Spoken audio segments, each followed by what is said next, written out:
1986. Suena una alarma en el First Interstate Bank en Hollywood.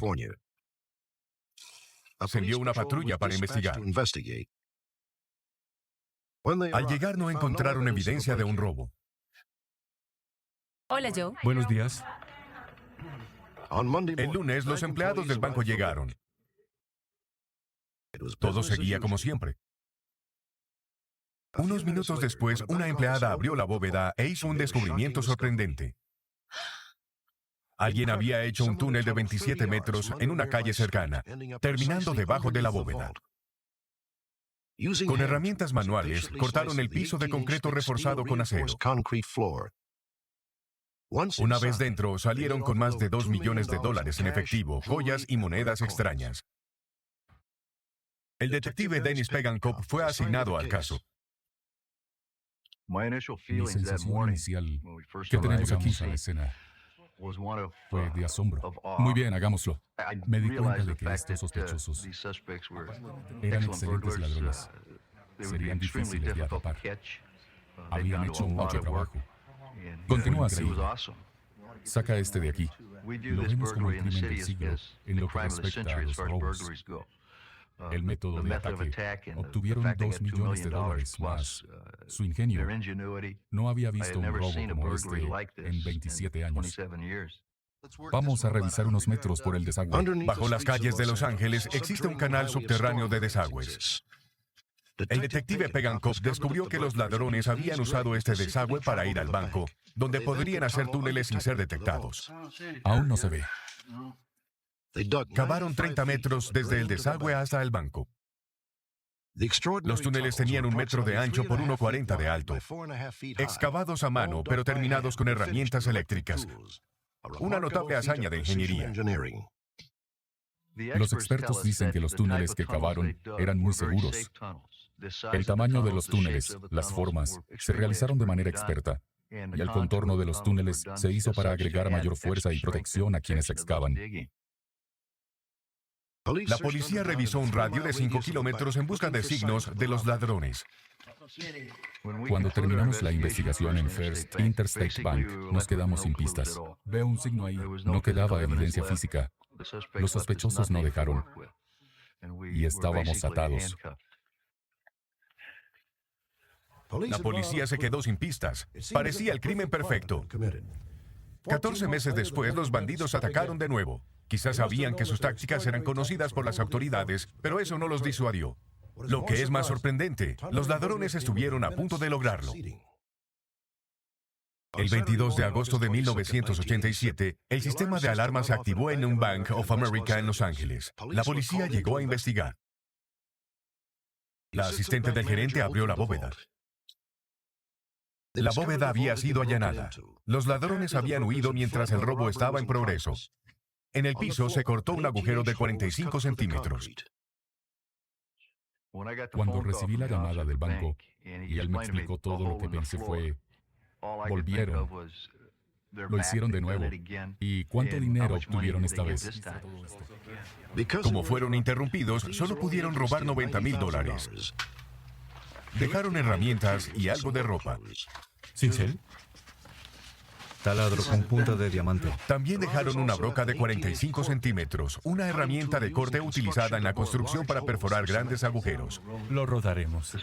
Fue comprada en San Francisco por una empresa constructora que usaba un nombre y una dirección ficticios en San Diego, y pagaron en efectivo.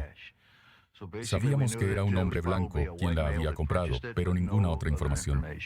Hay mucha tierra aquí. Sí, lo veo. Mucha tierra. Los detectives buscaron en kilómetros de desagüe alguna pista sobre los bandidos. A unos 5 kilómetros del banco encontraron un vehículo llamado Quad Runner en una entrada de drenaje. El detective Pegankop cree que los túneles fueron excavados por 2 hombres. Usaron sus vehículos para transportar el equipo pesado. Su broca y taladro solo requerían una prensa de taladro que pesaba 45 kilos. Llegamos a la conclusión de que los sospechosos eran amigos, quizá amigos del ejército, capaces de trabajar juntos durante largos periodos de tiempo. Y tomaron de 3 a 6 semanas para cavar ese túnel. El detective Pegankov también cree que un tercer hombre estuvo involucrado, ya que deben haber sido advertidos por alguien fuera del banco. Es hora de irse. ¿Policías? No sé. Vamos. En su huida, las huellas indicaron que los ladrones atravesaron el túnel, uno descalzo y otro en calcetines. Abandonaron uno de los vehículos y escaparon a pie. Por todos sus trabajos, $90,000 deben haber sido decepcionantes. De todas las pruebas, herramientas, escaleras, ropa, no teníamos ningún tipo de huellas. La única huella fue en el vehículo. Finalmente, teníamos una huella latente. Esa impresión fue revisada y comparada con todos los arrestados. Creemos que este individuo nunca ha sido arrestado. La policía volvió a bajar en busca de más pruebas. ¿Sabes qué es? Es hueco, ¿no? Sí, es hueco. A 2 kilómetros del Bank of America encontraron otro túnel terminado. Este túnel de 30 centímetros terminó bajo un banco en Beverly Hills y el montaje para el taladro ya estaba colocado bajo la bóveda. Si hubieran podido realizar ambos robos, como dijeron en los bancos, en la industria bancaria, habría sido 10 o 20 millones de dólares. El vehículo fue comprado por un hombre llamado David Spalding. Su única dirección era un apartado postal en Hollywood. Una o dos personas con ese nombre compraron 5 de estos vehículos. Los vendedores crearon 2 bosquejos del mismo hombre. Hombre caucásico de 35 años, 1,82 de altura, robusto, acostumbrado a labores al aire libre. Ahora, la historia de 2 personas declaradas clínicamente muertas y devueltas a la vida. La experiencia ha cambiado sus vidas. Las historias pueden sugerir lo que se avecina después de la muerte. Misterios sin resolver. Lo inexplicable. El 13 de marzo de 1982, una niña de 7 años llamada Crystal Merslock asistió a una fiesta de cumpleaños en una piscina. Aunque hace poco había aprendido a nadar, se sintió cómoda en el agua. Entramos a la piscina y estábamos jugando en el extremo poco profundo. Y luego, no sé por qué, fui a lo profundo donde un grupo de niños me empujó, pero no lo sabían. Y comencé a tragar agua, a buscar aire. Intentaba subir, buscaba aire. Finalmente, quedé inconsciente. Y luego estaba en la oscuridad. ¿Tenemos sonidos de respiración? ¿Cómo está la respiración? Los paramédicos llevaron a Crystal a un hospital, donde un equipo dirigido por el doctor Melvin Morse trabajó para salvar su vida. Necesitamos reanimar. Registramos taquicardia. Cuando llegó, las pupilas estaban fijas y dilatadas. Quizá no tenía actividad cerebral. No tenía ningún reflejo normal que asociamos con supervivencia. Tenía lo que se llama un puntaje de coma de Glasgow de 3. Pocas personas sobreviven si se tiene un coma tan profundo. Tengan cuidado con la No intravenosa. responde. No pensé que sobreviviría. ¡Vamos! De nuevo. El doctor Morse dijo que moriría y deberíamos prepararnos. Podría ser en cualquier momento. No había oportunidades para ella, para una larga vida después de ese evento. Lo vas a lograr. Presión arterial, por favor. Lo vas a lograr. ¡Quédate conmigo! A las 3:30 p.m., Crystal estaba clínicamente muerta. 20 minutos después fue devuelta a la vida. Durante el periodo en el que la revivieron, Crystal compartió una experiencia cercana a la muerte, o SM. Casi sin excepción, estas personas describen un viaje a una tierra de hermosa luz, un viaje acompañado de una abrumadora sensación de bienestar. ¿Es esta experiencia una alucinación o evidencia de una vida después de la muerte? Mientras Crystal se acercaba a la muerte, sintió que se movía en la oscuridad. Abrió sus ojos y tuvo una vista maravillosa. No sabía dónde estaba. Solo miré hacia arriba y vi una luz brillante al final de un túnel. Y había ladrillos de colores en las paredes. La luz me atrajo hacia ella. Fue la luz más linda que había visto. Y vi a esta mujer. Se acercó muy suave, me tomó de la mano y dijo, soy Elizabeth y te ayudaré. Me condujo a la luz a través de la luz y al cielo. Sentí que era el lugar donde quería estar. Crystal sintió que flotaba sobre su cuerpo. Observaba al equipo médico mientras intentaban salvarle la vida. Cuando estuve allí vi a los médicos trabajando. Metían cosas por el brazo y la nariz para ayudarme a respirar. Y no me gustó. Por esa razón quería quedarme.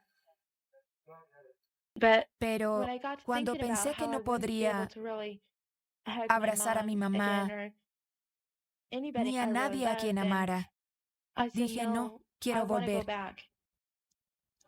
Y volví a mi cuerpo. No estaba muerta, seguía viva. Había una parte de mí, mi alma, mi espíritu estaba vivo, no estaba muerta. Durante 20 minutos, Crystal estuvo, según pronósticos, muerta. Después de que fue resucitada, la niña estuvo en coma por 3 días. Una vez que regresó a casa, Crystal recuperó por completo su salud. Crystal no conocía al Dr. Morse, el hombre que le salvó la vida, pero cuando fueron presentados parecía familiar. La última vez que la vi, estaba en coma. No podía estar en un coma tan profundo y estar con vida. Y luego la vi 2 semanas después. Dije, soy el Dr. Morse, quizá no me recuerdes, pero te conozco, Crystal, porque pasé 4 horas intentando devolverte la vida. Volteó a ver a su madre y dijo, lo he visto antes. Nuevamente. Recordaba haberme visto en la sala de No se emergencias. estabiliza la presión arterial. ¡Deprisa! Dijo, sí, te conocí, te vi. Ponían algo en mi garganta, trabajabas en mi cuello y frunció el ceño. Lo vi y lo reconocí. Era como si nunca lo hubiera visto y sin embargo lo reconocía. También describió otros elementos de su reanimación. Describió la presión en el pecho y varias líneas que tenía. Ella me dijo, primero trabajaste conmigo en la sala de emergencias y luego me llevaste a otra habitación, lo cual era cierto. Cuando ves a un niño de 7 años hablar así y decir cosas así, no hay razón para no creer. Sabes que viene del corazón. El Dr. Bruce Gabbard ha estudiado estas experiencias y cree que pueden ser fenómenos físicos no metafísicos. Esta experiencia se puede entender como derivada de una necesidad psicológica de negar la realidad de la muerte. Porque es horrible enfrentar la perspectiva de que cuando el cuerpo se va, es todo. Es tentador suponer que estas experiencias son explicables por algún tipo de evento fisiológico o bioquímico que ocurre en el cerebro. O tal vez por principios psicológicos de que esto es solo un deseo, que la mente no puede aceptar la muerte, por lo que construye esta hermosa fantasía. Pero cuando miras detenidamente los informes, llegas a la conclusión de que está sucediendo algo diferente. Una razón para esto es que los pacientes pueden decir cosas sobre el intento de reanimación que no tendrían forma de saber. Mi sentimiento subjetivo, después de 23 años de trabajar con estos pacientes, es que tuvieron una visión de la vida en el más allá. No responde, no responde. Presión. Giro 1. Crystal ha estado en un lugar donde sus familiares nunca han ido. Está segura que esta experiencia permanecerá con ella para siempre. 4, 3. Lo recuerdo desde los 7 años. No puedo olvidarlo. Está ahí. Siempre ha sido muy real y siempre es muy claro para mí. 4. Abran los brazos. Giro. Al regresar, la historia de un hombre que puede haber pasado por la muerte. Hoy su vida se ha transformado y cree que la vida después de la muerte podría ser real. Misterios sin resolver. Miles de personas murieron y vivieron para contarlo. Describen el mismo fenómeno. Un túnel de luz y la sensación de flotar sobre su cuerpo. Una de las historias más extrañas relacionadas con esta experiencia la cuenta un hombre de Nueva York llamado Thomas Sawyer. Su vida fue transformada por un accidente que ocurrió en su garaje. Hoy Tom Sawyer es literalmente un hombre nuevo. Tom Sawyer vive en Nueva York y trabaja como operador de quitanieves. Durante 33 años vivió una vida normal y sin incidentes.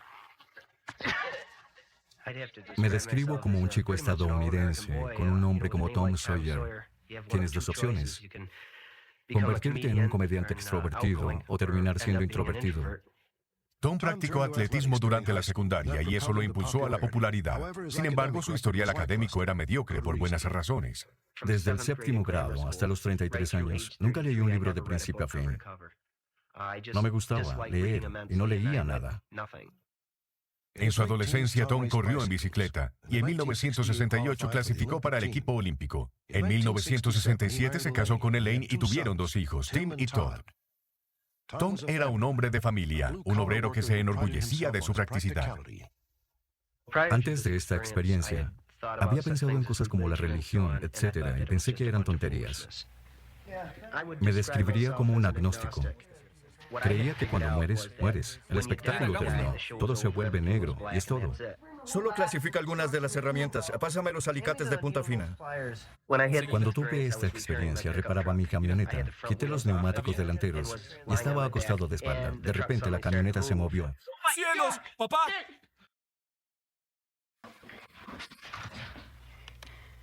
Cuando Todd entró e hizo la llamada, la escuché claramente. ¿Hola? Soy Todd Sawyer. Hubo Mi otras papá cosas tuvo que un pude accidente en la escuchar cochera. que me eran El auto le cayó imposibles de encima. escuchar con mi audición normal, como la conversación de los paramédicos entrando a la ambulancia a 6 kilómetros de distancia. ¡Tranquilos! Los gritos de su esposa atrajeron a los vecinos y ayudaron a liberarlo. Por favor, sí. 1, Tengan cuidado. 2, 3. Eso, levántenlo. Cuando quedé inconsciente, experimenté una sensación de despertar. No era como despertarse de un estado de sueño. Era como estar inconsciente o dormido y luego, con un chasquido, estar despierto. El único problema con esta sensación fue que todo lo que vi fue oscuridad. Esa oscuridad tomó la forma de un túnel y muy lejos. Hasta el infinito apareció esta vida blanca. Fue lo más hermoso que había experimentado en mi vida. Fue extraordinario. Toda la presión de una camioneta sobre mí y el horrible dolor desaparecieron y me sentí cómodo. Luego estaba inmóvil, al final del túnel, confrontado por la luz de Dios. Me enfrenté al cielo. Esa luz incluía todo. Era todo el universo. Fue un conocimiento absoluto. Tuve la oportunidad de hacer cualquier pregunta y la respuesta correcta e inequívoca se habría revelado. Luego experimenté una revisión de la vida. Era todos los días, cada evento, cada minuto y segundo. En otras palabras, las pruebas olímpicas, mi matrimonio, todas estas cosas al mismo tiempo. Luego me dieron la opción de volver a la vida o quedarme y ser parte de esta luz. Elegí quedarme y ser parte de esa luz. Pero luego tuve la sensación de ir en reversa a través del túnel y entrar a mi Tenga cuerpo. cuidado, no lo lastimen, por favor. Despacio, despacio. Estarás bien. Cuando llegaron los paramédicos, la camioneta se levantó y Sawyer fue llevado al hospital. Estarás bien, cariño. Soy el único que conocerás que haya sido expulsado del cielo, porque elegí quedarme y formar parte de esa luz. Y estoy de regreso sin ninguna explicación. Una de las cosas lógicas que se podría suponer que me expulsaron por alguna razón. Sorprendentemente, Sawyer salió del hospital el mismo día. No tenía huesos rotos, aunque sufría una hemorragia interna. Según los informes médicos, Tom estuvo privado de oxígeno durante 15 minutos. No recuerdo bien el viaje a casa. Tenía un dolor extremo. Estaba sentado en el asiento trasero. Gemía de dolor. Pero aparentemente, cuando iba a casa, de repente dije, fue hermoso. Elaine volteó y dijo, ¿qué es tan hermoso? ¿De qué hablas? No le respondí. Y seguí gimiendo por el resto del viaje a casa. Elaine me dijo, ¿No sabes lo que pasó? ¿No sabes qué tuviste? Se llama una experiencia cercana a la muerte. Y dije, no creo en esas tonterías. Pero poco a poco, después de que me recuperé de las lesiones de este accidente, comencé a decir cosas que no entendía. Y mi esposa no entendía. Y un día en particular, estaba viendo televisión. Y dije, Max Planck, así nomás. ¿Quién? ¿Quién es? Le pregunté a mi familia si sabían quién era. Y Elaine dijo, no sé quién es. Y luego me preguntó, ¿sabes quién es? Y mi respuesta fue, no, pero en el futuro escucharás más sobre él. No te entiendo. Elaine lo alentó a escribir. Tom comenzó a anotar ecuaciones complejas, ecuaciones que solo podrían ser entendidas por un maestro de la física cuántica. Tom también dibujó símbolos como la letra griega psi. A veces escribía algo y sabía que era correcto, pero no sabía qué era. En otras palabras, escribiría una ecuación matemática. Tuve geometría y álgebra en la secundaria, pero esto tenía símbolos como triángulos y cosas así. En un intento por descubrir el significado, Sawyer fue a la biblioteca de Rochester. Fue llevado a la sección de física y le pidió orientación a un hombre en los estantes. Perdón, señor. El hombre sugirió un libro de texto que contenía información sobre física cuántica y biografías de sus fundadores. Bueno, creo que encontrarás este libro interesante. Gracias. De nada. Cuando lo abrí, había dos cosas que destacaban. Estaba el símbolo psi en medio del párrafo. Y había un título debajo de la imagen de un hombre y decía Max Planck. Las cosas más comunes que escuchamos en personas con estas experiencias es que son parte de algo más grande que ellos mismos. Se interesan en los aspectos espirituales de sus vidas. Ya no invierten en cosas como fama individual, fortuna, recompensas materiales, competitividad. Están más involucrados en la cooperación, en ayudar a otros. Comenzó a ser más amoroso, comenzó a preocuparse por mí y por muchos extraños, mucha gente a la que ayudó mucho, cualquiera que necesitara ayuda. Estas personas han sufrido cambios dramáticos en su personalidad, en su estilo de vida. Todos hablan de la importancia de la relación interpersonal, aprender a amar a los demás, la importancia de la sabiduría y la comprensión y, sin duda, una apreciación renovada de la vida. Esta es una experiencia espiritual genuina que cambia dramáticamente la forma en que son a partir de entonces. Uno de los peligros reales de toda la atención que esta experiencia recibe de los medios es que puede idealizar la muerte. Puede llevar a las personas que contemplan el suicidio a pensar que la muerte es una experiencia maravillosa. La experiencia cercana a la muerte romantiza la muerte, pero si escuchas lo que dicen, mencionan que también romantiza la vida. Hace que la vida sea mucho más significativa, más decidida, más bella de lo que era antes. Ese suicidio ya no se convierte en una opción.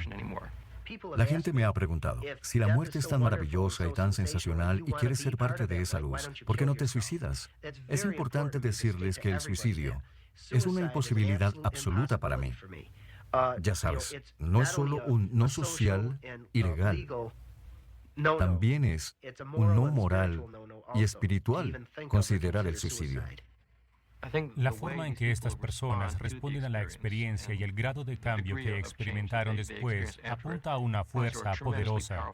Los tipos de cambios, las habilidades que tienen después apuntan a algo más grande de lo que sabemos ahora. Las explicaciones de la forma en que funciona el cerebro en términos de fisiología no explican lo que pasa. Hay algo más grande de lo que somos conscientes. ¿Son un preludio de una vida después de la muerte? ¿O son alucinaciones? Las religiones han lidiado con los aspectos metafísicos de estas preguntas, y los científicos han intentado explicarlo en términos físicos. Claramente la muerte y lo que sigue es el misterio sin resolver más profundo. Misterio sin resolver. Novedades. En una transmisión anterior vimos la historia de Dan Whelans, un misterioso buscador que pasó su vida buscando oro en el desierto canadiense. Le pedimos a la audiencia que ayudara a localizar a sus herederos. En 1926, Whelans trabajaba en Red Lake, Ontario, cuando encontró oro. Él y su compañero hicieron su reclamo y establecieron una de las minas de oro más rentables en la historia de Canadá.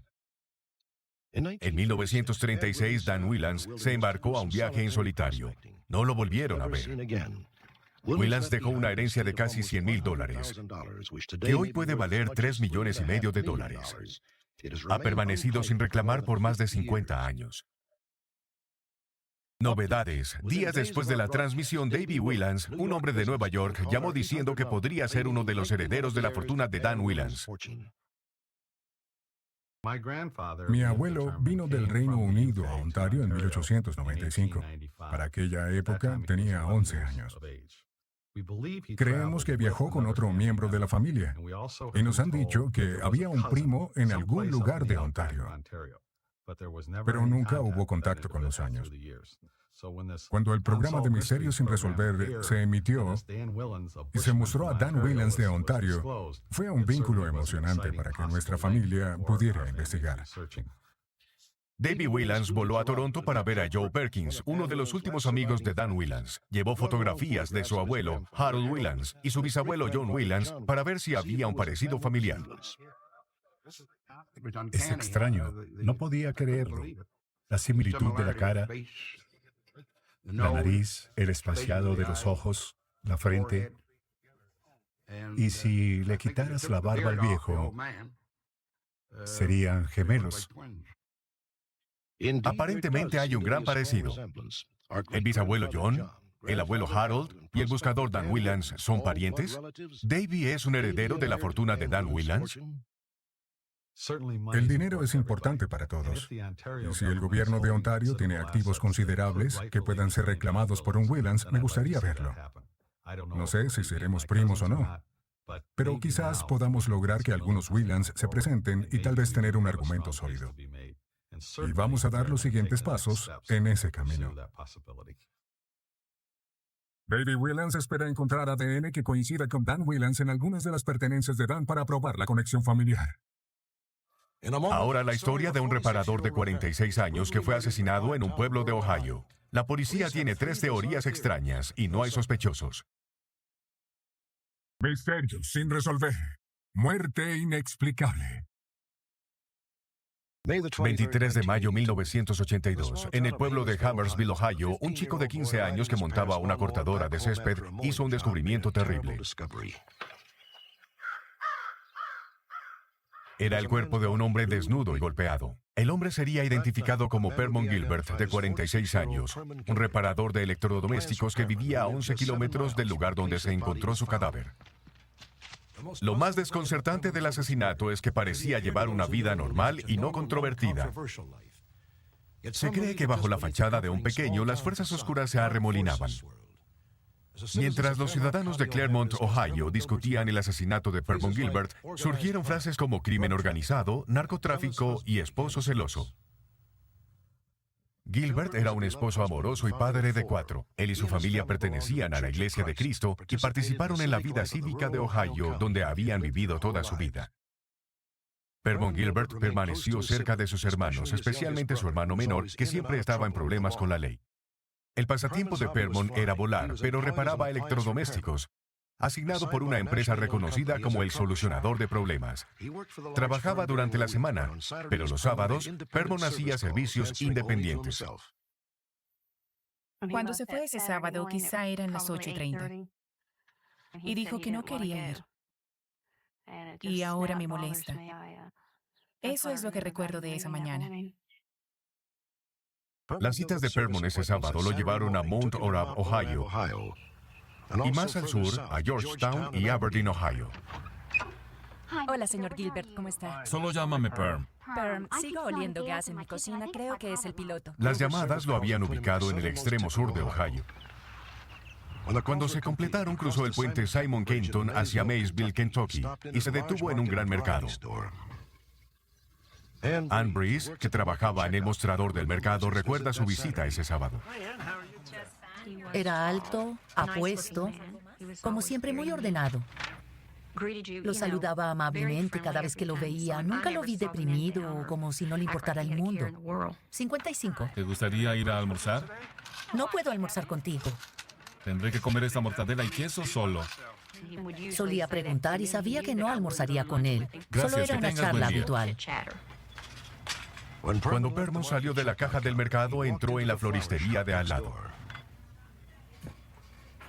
Presionó el Hola, timbre. señor. ¿En qué puedo Salí por ayudarlo? atrás y le pregunté si podía ayudarlo. Por el momento Dijo soy que le sola. gustaría saber Un si otro compañero llegará empleado a las estaba 4. aquí. Y le dije que llegaría a las 4, que tal vez él podría ayudarlo.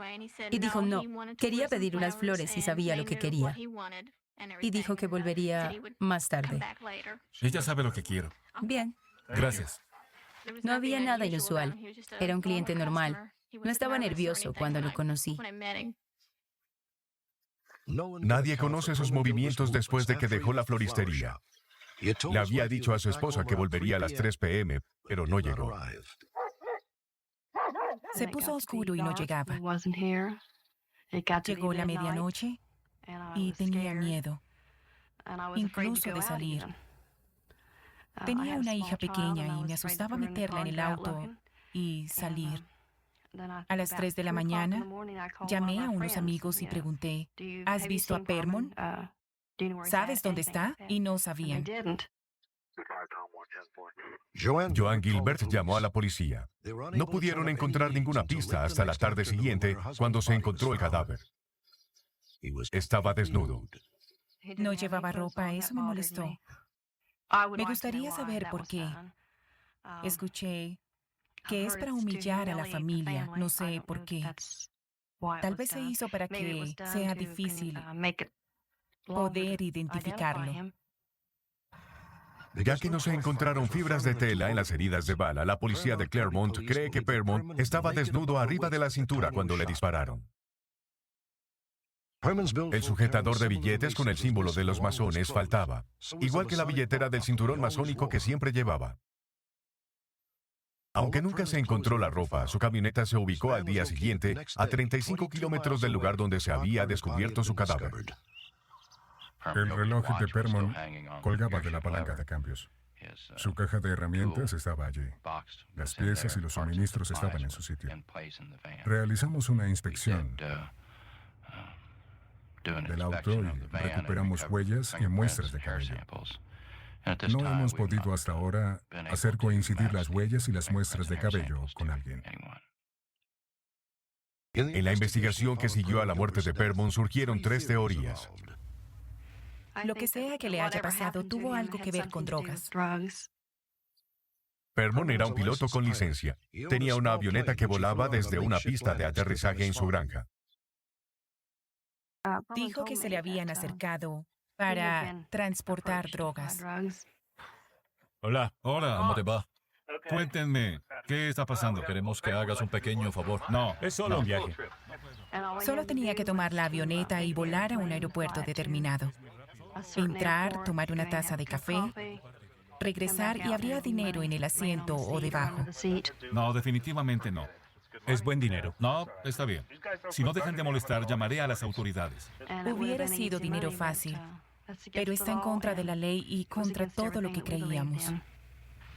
Sabía mucho de lo que estaba sucediendo en cuanto a quién estaba involucrado con drogas. Y como no estaba de acuerdo, fue golpeado y asesinado. Hola, La Permon. segunda teoría gira en torno al hermano menor, Vernon. Vamos. Vernon era 12 años más joven y se entendían muy bien. ¿Seguro que no puedes quedarte? No, quiero volverlo. En febrero del 82, cuando Vernon fue llamado por un caso de crimen organizado, Permon lo apoyó. Está bien. Bueno, tómate un rato. Debería tomar 1 hora más o menos. 1 hora. Bien, estaré cerca. Hasta pronto. Buena suerte. Gracias. Las audiencias se cerraron al público y Permon tuvo que esperar mientras su hermano testificaba. Comenzó a sospechar que lo seguían. Permon Gilbert le había dicho a sus conocidos que ese día, al salir del edificio, sintió que un hombre lo estaba siguiendo. No conozco a alguien que pudiera haber estado siguiendo a Permon y no era de nuestro personal. Quizá Permon se había convertido en blanco del crimen organizado. Quizás sabía demasiado. Tal vez fue asesinado para atraer a su hermano a un funeral porque lo perseguían. Pero su hermano no vino al funeral. La tercera teoría es que Permon estuvo involucrado en un crimen pasional. Gracias por venir de inmediato. ¿Cómo estás? ¿Cuál es el problema? La lavadora está haciendo un ruido. Dada la naturaleza del negocio de reparación de Permon Gilbert, eso le daba la oportunidad de estar a solas en una casa con un miembro de la familia. Sí, era muy atractivo. Y sé que otras mujeres también se sintieron atraídas. Era alto, quizá un 88, bien formado. Tenía cabello bonito, ojos bonitos. Era apuesto. No supe de su muerte hasta que alguien de su área apareció y dijo que había una o dos teorías, pero una fue que quizá un novio o un esposo celoso lo había matado. La teoría de crimen pasional no se sostiene porque sería muy rápido y lo golpearon, como si intentaran obtener información de él. Necesitamos que alguien se presente y nos ayude a rastrear a Permon desde la floristería, a cualquiera que lo haya visto en la floristería o en el estacionamiento con su camioneta, en ese momento o quizás más tarde, durante ese día. Hay personas en la comunidad que saben lo que le sucedió y por miedo a sus vidas no quieren hablar. Deseo que se presenten y completen la historia. Misterios sin resolver. En el próximo episodio, un examen a la leyenda de Billy the Kid sugiere que la historia podría ser reescrita. Los historiadores de Hollywood afirman que Billy fue asesinado por su amigo, el alguacil Pat Garrett, en el 81. Pero la gente de Hico, Texas, dice que es una tontería y que uno de sus ciudadanos, Brushy Bill Roberts, fue el verdadero Billy the Kid y que murió en 1950, 69 años después del famoso tiroteo. Examinaremos esa evidencia en Misterios sin resolver. 16 de mayo 1987, Denver, Colorado. A las 2 de la mañana, dos autos chocaron en una calle del centro. Un conductor huyó de la escena y abandonó su camioneta. Unos minutos más tarde, cuando la policía llegó para investigar, hicieron una búsqueda exhaustiva en la camioneta abandonada. En el interior, encontraron una manija ensangrentada y la llave de un motel local.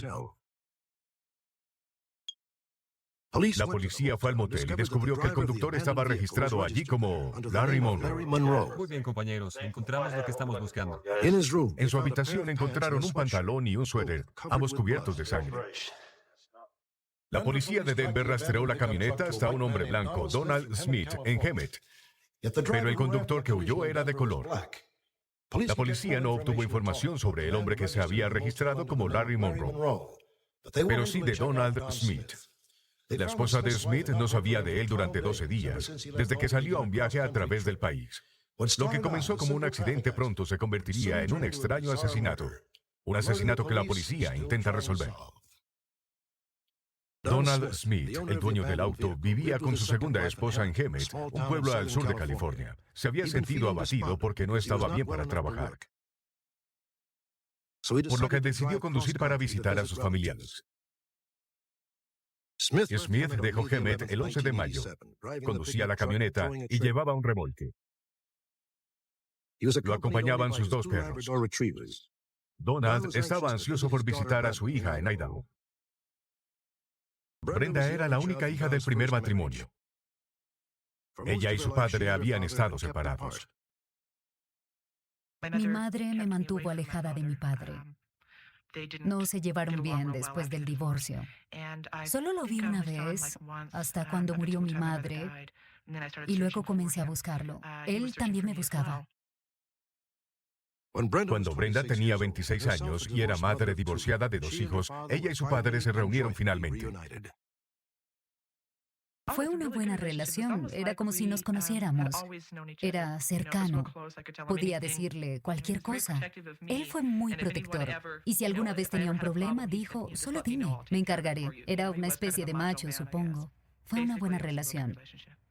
Mi padre no bebía muy a menudo, gracias a Dios. Pero él era una persona diferente cuando estaba ebrio. Un día después de salir de Hemet, él y otro hombre se detuvieron frente al hospital en donde Brenda trabajaba. Smith se quedó en la camioneta, pero su compañero salió y entró al hospital. Hola, busco a Brenda Walker. No trabaja hoy. Puedo comunicarlo con el supervisor. La recepcionista refirió al hombre con John Slane. Habla John. Hola, busco a Brenda Walker. No está hoy. ¿Quién habla? Un amigo de su padre y yo necesitamos encontrarla. No puedo darle esa información por teléfono. Lo veré en el estacionamiento. Bien, genial. Doctor Berta, recepción. Slane salió a hablar con Donald Smith. ¿Eres el padre de Brenda? Sí, ¿dónde está mi hija Brenda? Había estado bebiendo y dijo, ¿sabes dónde está Brenda? Bueno, tú... Entonces le dije, está pescando con sus amigas. Te lo estoy diciendo. El hombre que conducía se inclinó para escuchar. Cuando le expliqué cómo llegar a la única intersección, él parecía saber dónde era. A 24 kilómetros, Brenda y sus amigas dejaron de pescar y se detuvieron en un lugar cerca del lago. Las tres tomaban una copa en el bar. Fue una gran experiencia. Estábamos en el bar cerca de la puerta principal. La puerta se abrió y todos en el bar voltearon. Era un hombre de color y cerró la puerta. Llevaba lentes de sol, se los quitó y miró alrededor durante unos minutos, quizá permitiendo que sus ojos se acostumbraran. Luego entró al baño y... Un minuto más tarde, un hombre entró con el cabello revuelto y la camisa desabrochada. Hola, ¿hay una Brenda Walker aquí? Hola, papá. Me tomó un minuto darme cuenta de quién era. Bien te extrañé. Se veía diferente a la última vez que lo vi. Me abrazó y se sentó por un minuto. Vi que estaba ebrio. Fui al baño.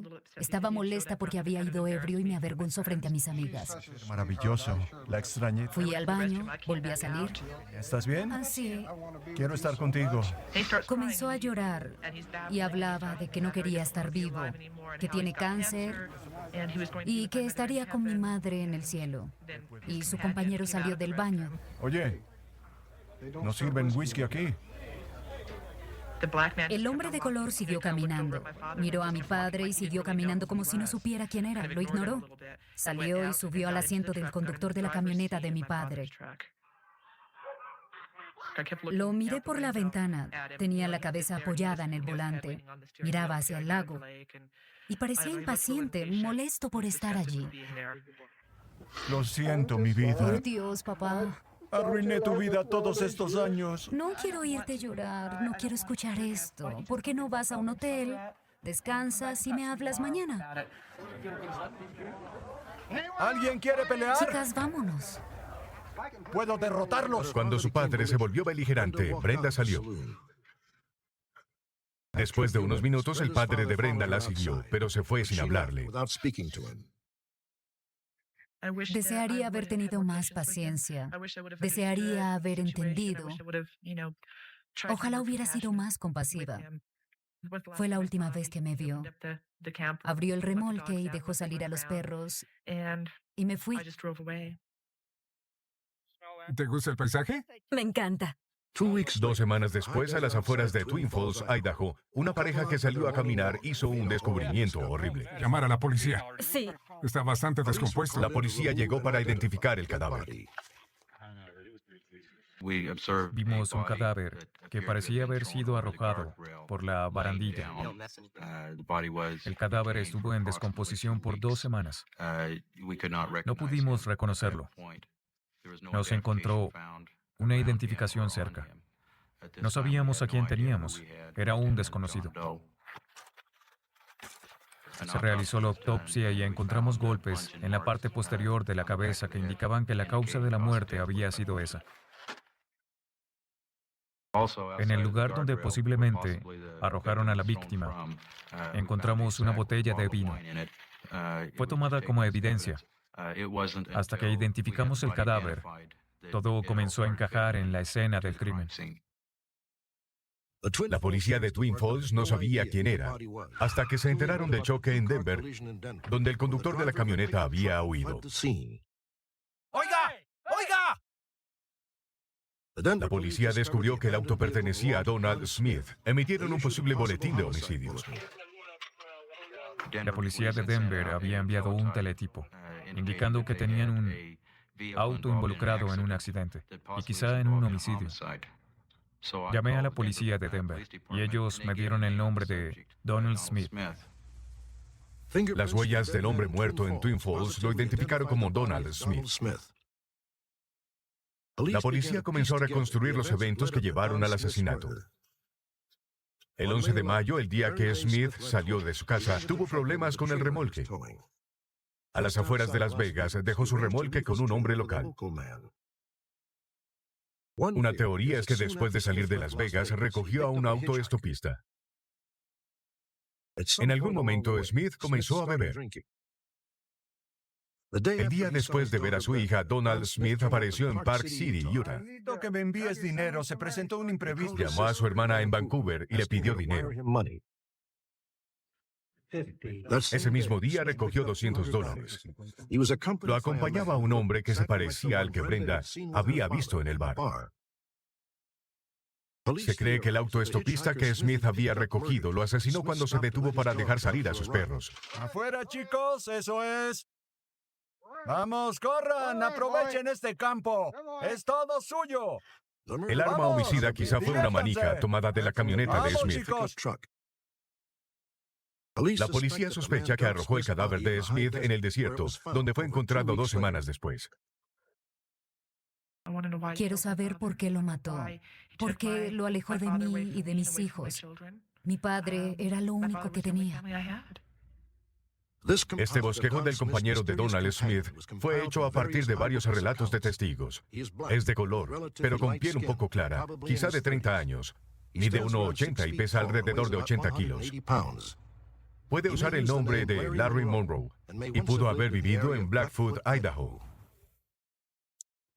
Ahora la historia de Billy the Kid, un famoso forajido y una leyenda del oeste. ¿Fue asesinado por el alguacil Pat Garrett o vivió hasta los 91 años?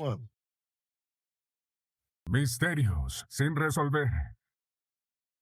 Leyendas misteriosas. El legendario Billy the Kid, el forajido más reconocido del salvaje oeste, mató a 21 hombres, uno por cada año de su vida. ¿Reconoces a ese palomino?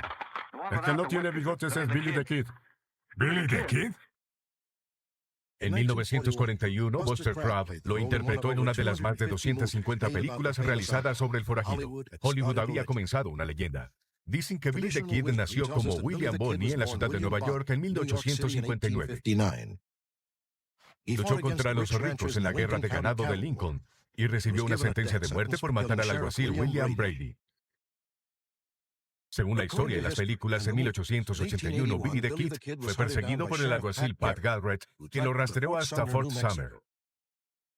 Billy estaba escondido en la casa de Pete Maxwell. Sin darse cuenta de la llegada de Garrett, salió a la base. Garrett entró en la casa de Maxwell para emboscar a Billy. Estaba ansioso por cobrar la recompensa de $500 por la muerte de Billy the Kid. ¿Quién es?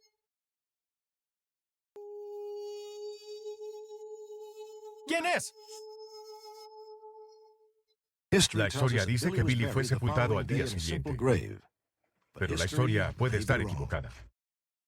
Toda esta leyenda de Billy the Kid no era verdad.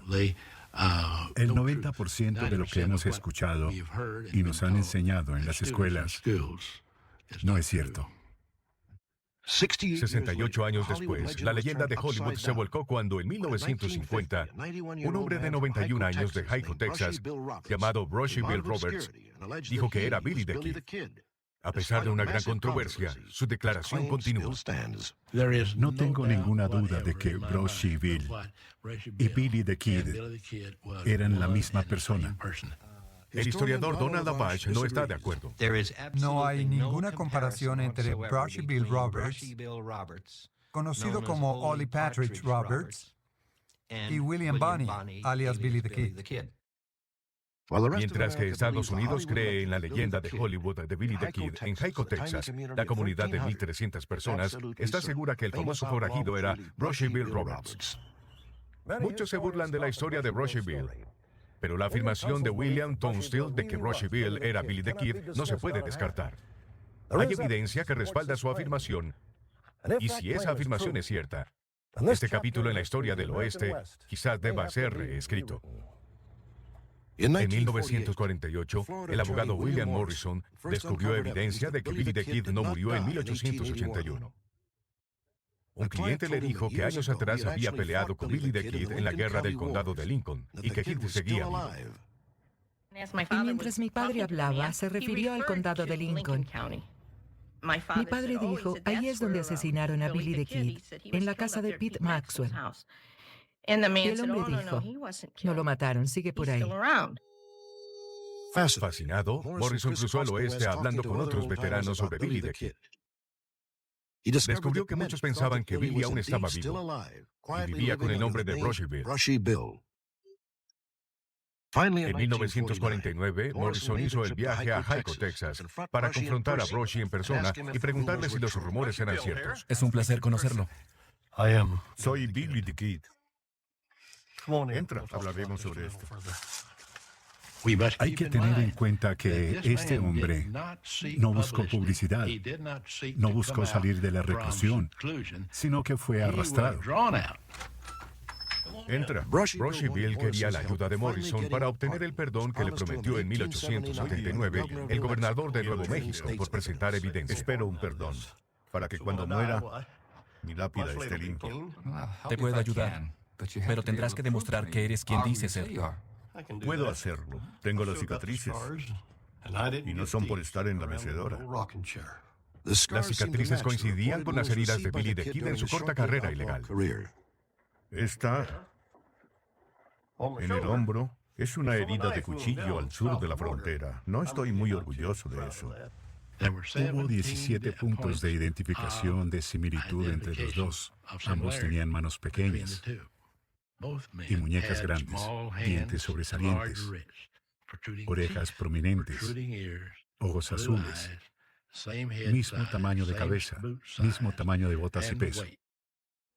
No hay ningún registro donde haya algo del tamaño de las botas de Billy the Kid, el tamaño de la cintura o el tamaño del sombrero, nada. Pero sí nos dice algo sobre sus ojos.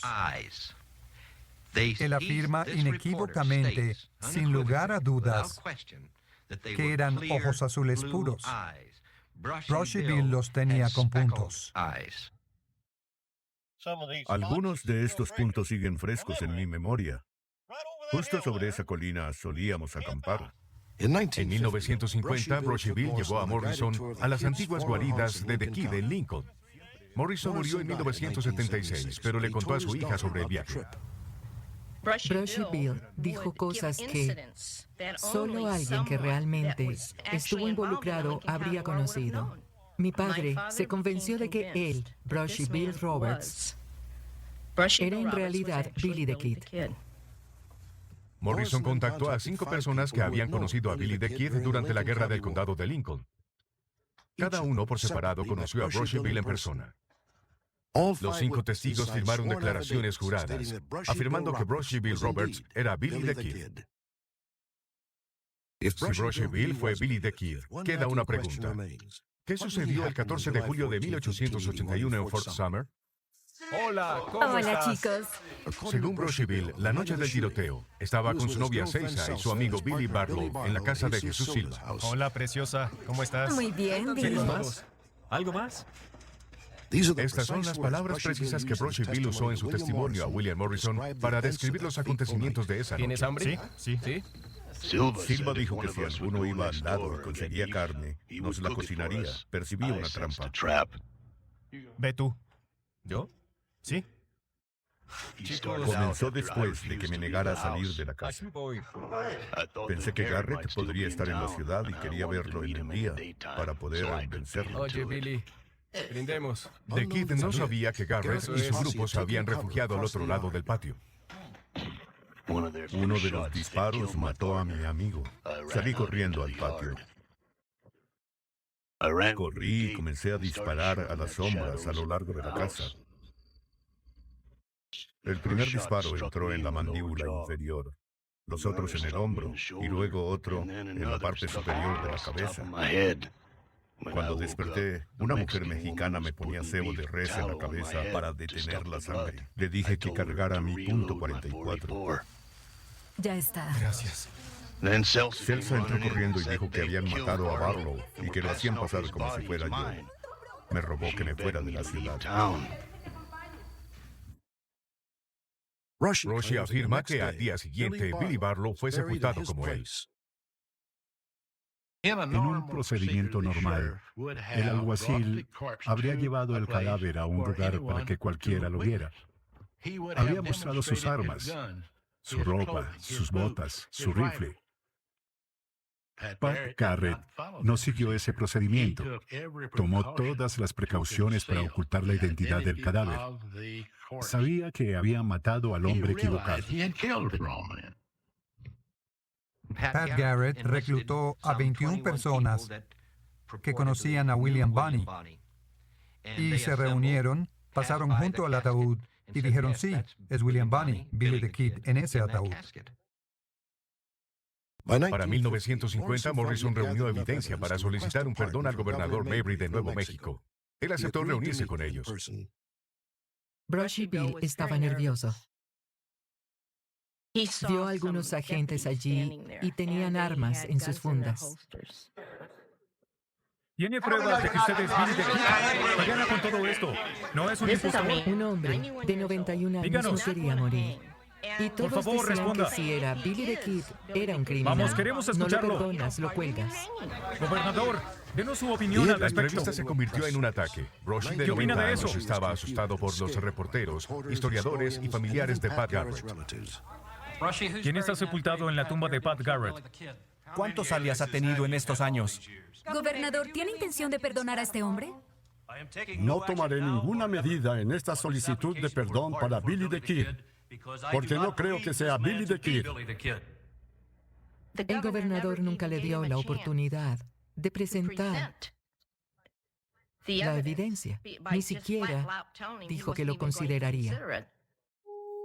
Los argumentos legales y las declaraciones ni siquiera se presentaron como evidencia. Roshi Bill se sintió humillado, ridiculizado y no obtuvo su perdón. Poco después de la reunión con Mabry, Roshi Bill sufrió un ataque al corazón y murió en una calle en Hico, Texas. Solo quería limpiar su nombre. Eso quería, recuperar su dignidad. No tengo ninguna duda. Y cuanto más leo los documentos de mi padre, cuando analizo todos sus registros, nadie me convencerá de que Brushy Bill no era Billy the Kid. Los amigos de Brushy Bill crearon un monumento que dice: pasó los últimos días intentando demostrarle al mundo su verdadera identidad. Creemos en su historia y pedimos el perdón que pidió solemnemente. Misterio sin resolver. Novedades. En una transmisión examinamos la desaparición de Angelo Desideri, un empresario de 58 años que vivía en un suburbio de Phoenix. El 6 de julio de 1988, Angelo no pudo abrir su tienda. Preocupados, sus amigos llamaron a la policía. Llegaron a la casa de Angelo y la descubrieron intacta. Parecía que Angelo había sido interrumpido mientras preparaba el almuerzo. Un vecino confirmó la sospecha cuando dijo que había visto el Cadillac de Angelo alejarse el domingo en que desapareció. Fue difícil de ver. No pude ver el rostro y parecía ser una persona más alta que Angelo. Angelo no se iría sin saludarme. A las 6:32 del lunes, solo 30 horas después de que Angelo desapareció, a 640 kilómetros de Phoenix, un Cadillac de 1985 fue encontrado en llamas en un estacionamiento de San Diego. Se usó un acelerador para encender el fuego. Los investigadores rastrearon al dueño. Era Angelo Desideri. En la cajuela no encontramos nada que hubiera estado allí aparte del gato. Sin alfombra, sin acolchado, sin repuesto. Esto nos decía que podría haber algo en el auto y cuando lo sacaron, tomaron la alfombra y el acolchado, lo envolvieron y sacaron todo del automóvil, incluido el neumático de repuesto. Por más de 8 meses hubo desconcierto sobre el motivo de la desaparición de Angelo. Novedades. El 16 de marzo, la policía de Phoenix acusó a Joe Callo de conspiración para cometer robo a mano armada contra Angelo Desideri. Supieron que Callo era amigo y socio comercial de Angelo y tenía información detallada sobre su desaparición. Joe Callo dijo que James Mayors le contó toda la información. James Mayors trabajó con Callo en construcción. Se encuentra en una prisión de California por varios cargos de asesinato. Durante la entrevista de Joe Callo, declaró que Mayors fue a la casa. Entró tocando el timbre y pidiendo un vaso de agua. Luego, le apuntó a Angelo y robó la casa. Mayors lo sacó de la casa en ese momento y lo llevó al desierto. Callo afirma que en algún lugar entre Phoenix y San Diego, Mayors asesinó a Angelo. Luego colocó el cadáver en el maletero del Cadillac y continuó hacia San Diego. A la mañana siguiente, Mayors va a una ferretería. No sabemos dónde. Creemos que es en un pueblo entre aquí y California, donde compró un pico y una pala. Callo afirma que después de comprar las herramientas, Mayors le dijo que había conducido por un camino desierto hacia una casa en ruinas. Luego sepultó a Angelo cerca de un gran árbol. Según Callo, Mayors hizo algo único. Cuando se alejaba de la tumba, él se detuvo y le dio la pala y el pico a la gente pobre que vivía allí. Salió a la carretera y se dirigió a California. Joe Callo también dijo a los investigadores que Mayors tenía un casillero. La policía registró el casillero y recuperó cosas de Angelo. Estos artículos eran de la casa de Desideri. Joe Callo recibió múltiples sentencias de cadena perpetua por el asesinato de Angelo Desideri y otros 6 asesinatos por contrato. Murió en prisión. James Mayors fue sentenciado a muerte por otros 3 asesinatos. Ahora la historia de Charles Muley, un policía ejemplar, o eso pensaban. En realidad, Charles Muley es un abusador de menores y está fugitivo. Misterios sin resolver. Buscado. Rodeada de pantanos, Slidell, Luisiana, se encuentra a las afueras de Nueva Orleans.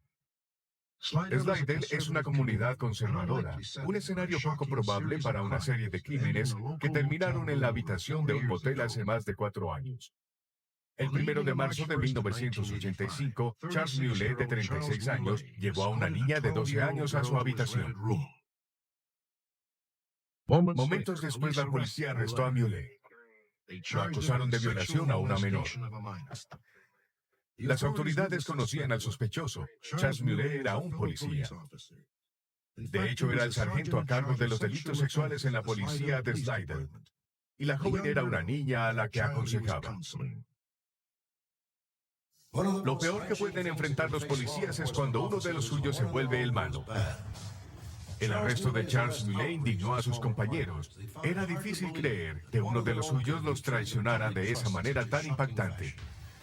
Pero la evidencia era convincente. Por la gravedad de los delitos, usamos actores para retratar a la víctima y a su familia. También cambiamos sus nombres.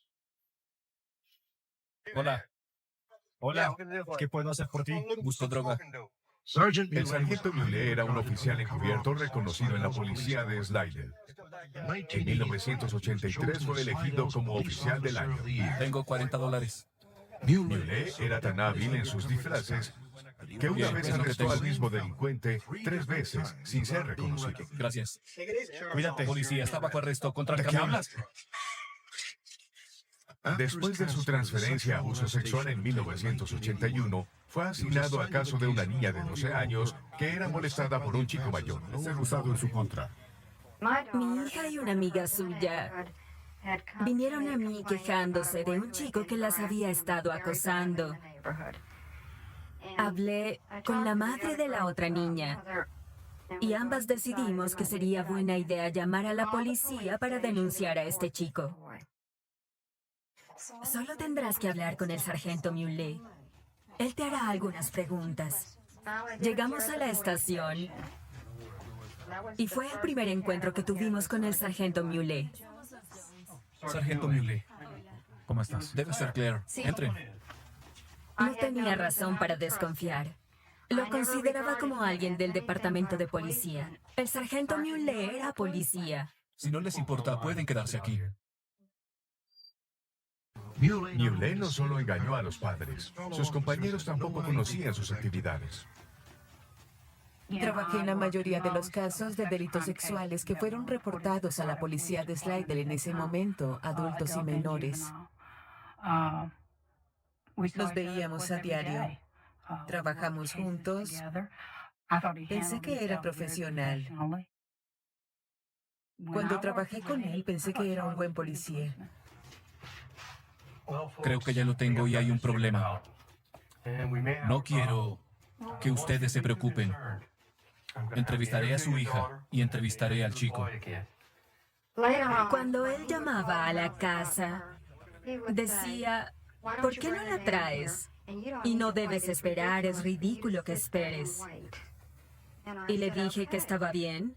Salí y él salía de la estación con ella. Caminaba con otros policías, la subió al auto y se marcharon. Muley llevó a la joven a un motel que había reservado para el trabajo encubierto. Nuestra hija comenzó a cambiar. Sabía que algo estaba mal, porque decía, papá, no me mires. La niña declaró que Muley lo había hecho por 4 meses. Ya no podía soportar la tensión. Le dijo a los padres lo que había pasado. Lo repetía una y otra vez en mi mente. No podía creer que él hiciera esto. Recuerdo que me dijo lo aliviada que estaba al decirlo. Para reunir más pruebas, la policía con la familia Jones le pidieron a la niña de 12 años que se reuniera con Muley. Esta vez, la habitación del motel se usaría como una trampa con una cámara de video oculta para asegurar la evidencia para el enjuiciamiento. Policía, quieto. Está bajo arresto. Antes de que la niña fuera agredida, Muley fue arrestado por sus compañeros y acusado por abuso infantil. Vamos, inclínese.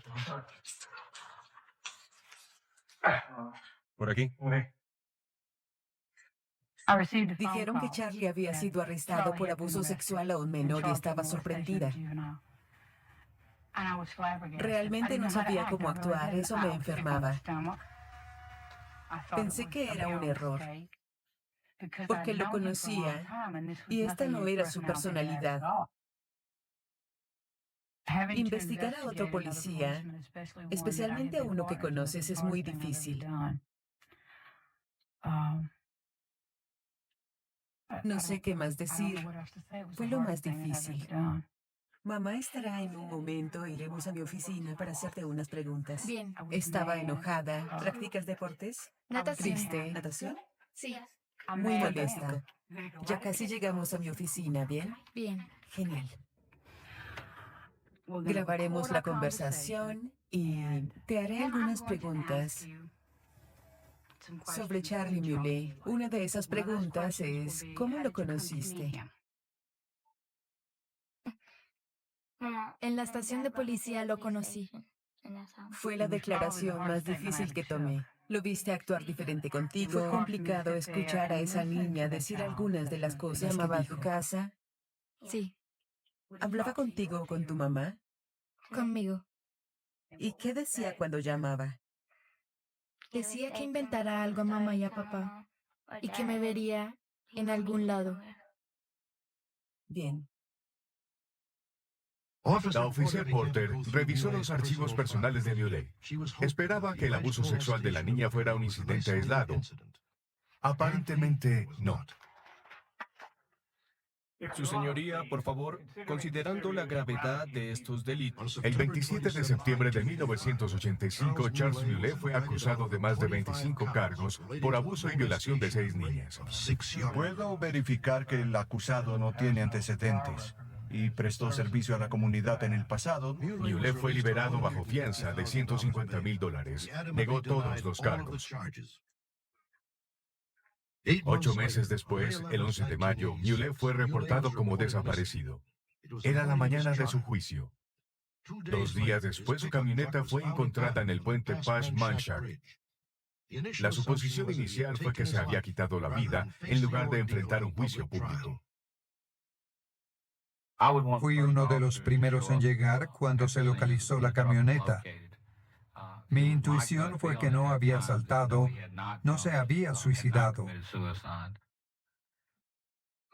Vas más allá de la intuición, así que revisamos el lago. El departamento del alguacil pasó varios días buscando en el lago el cadáver de Muley. También se registraron afluentes, ya que el cuerpo podría quedar atascado. No se encontró nada. 2 días después, se realizó una llamada anónima al departamento del alguacil. La persona dijo que una nota de suicidio firmada por Muley había quedado en el baño de una estación de servicio a 8 kilómetros de la camioneta. La carta decía: "No soy culpable de esos cargos. Me han perseguido sin razón. Perdónenme por lo que hice". Supongo que Charlie Muley no se quitó la vida. Realmente no lo creo. Tampoco lo creí cuando se encontró la nota. Desconfío de ella. Era una mentira. Considero que era parte del juego que Charlie jugaba y ha estado jugando desde que se fue de aquí. El día después de la nota de suicidio, un pescador creyó ver a Muley saliendo del pantano. Luego hubo otro avistamiento. En este caso, un hombre vestido con ropa de hospital, el atuendo favorito de Muley, le disparó al hombre. ¿Cómo estás? Estas son unas fotografías. Cuando hizo su informe a la policía, reconoció a Charles Muley como la persona que le disparó. El número 5. Sabíamos que Charles estaba vivo, que estaba en esta área y que no había ido lejos. 2 años después de su desaparición, otro aviso anónimo llevó a la policía un remolque cerca de un pantano local. Les dijeron que Muley estaba adentro. Despejado. Despejado. No está aquí, lo perdimos. Las autoridades creen que un amigo policía le avisó a Muley. A la mañana siguiente, un policía le dijo que iríamos. Le notificaron que estábamos cerca y finalmente huyó. Charlie también era policía. Por lo tanto, es consciente de la forma en que los policías manejan un caso, la vigilancia. Charlie hizo mucha vigilancia. Recordando, creo que disfrutó trabajar encubierto y en este momento está jugando a eso, pero ahora es real para él. Antes asumía ser un policía encubierto, pero ahora realmente lo es. Y creo que lo disfruta.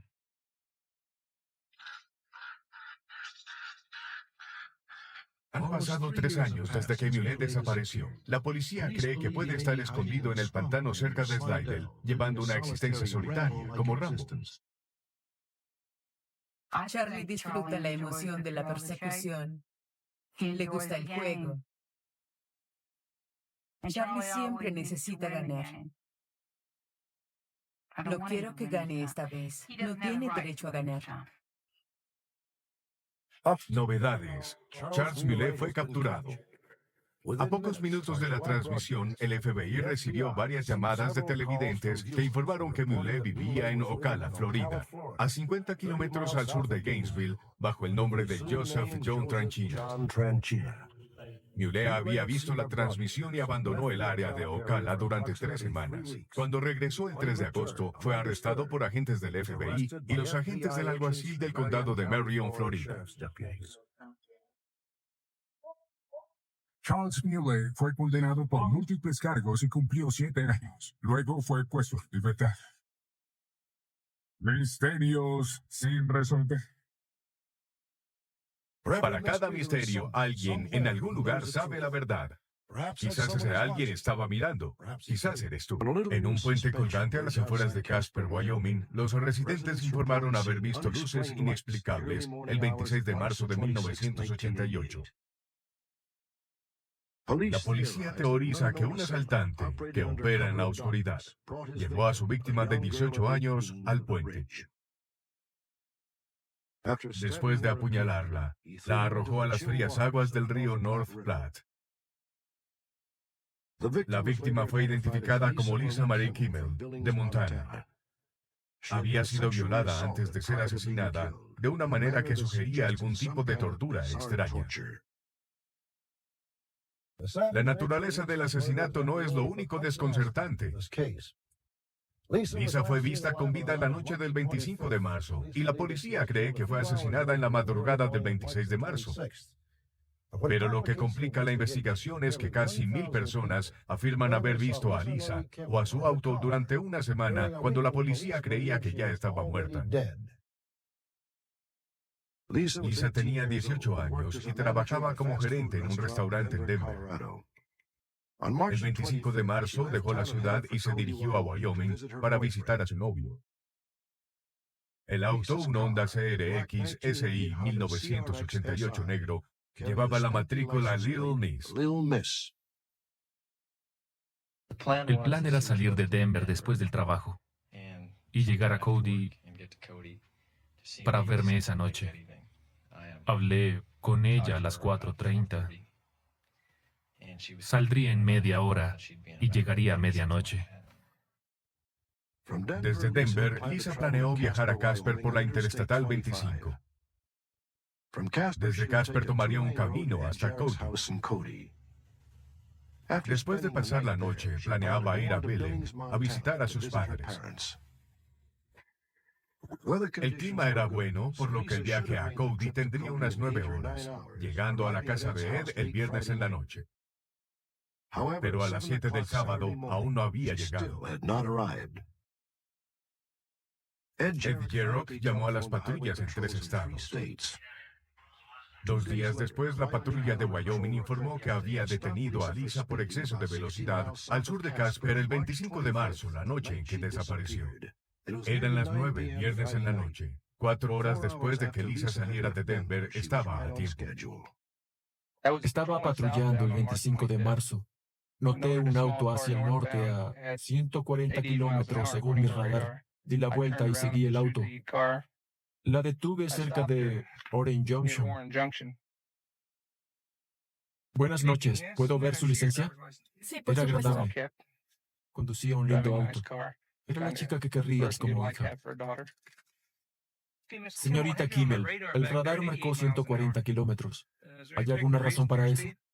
Intento llegar a Billings. A un amigo le harán una cirugía. Este fue el último avistamiento de Lisa.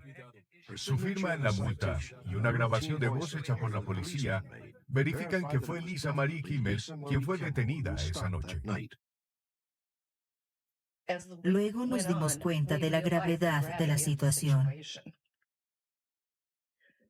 Sabíamos que el panorama se veía sombrío. Pero, aunque el resultado no fuera como esperábamos, necesitábamos encontrarla. El 2 de abril, una semana después de su desaparición, Greg Bradford, un mecánico que pasaba el sábado pescando, puso fin a la búsqueda de Lisa Marie. Cuando llegué a este lugar, tuve el presentimiento de que algo estaba mal.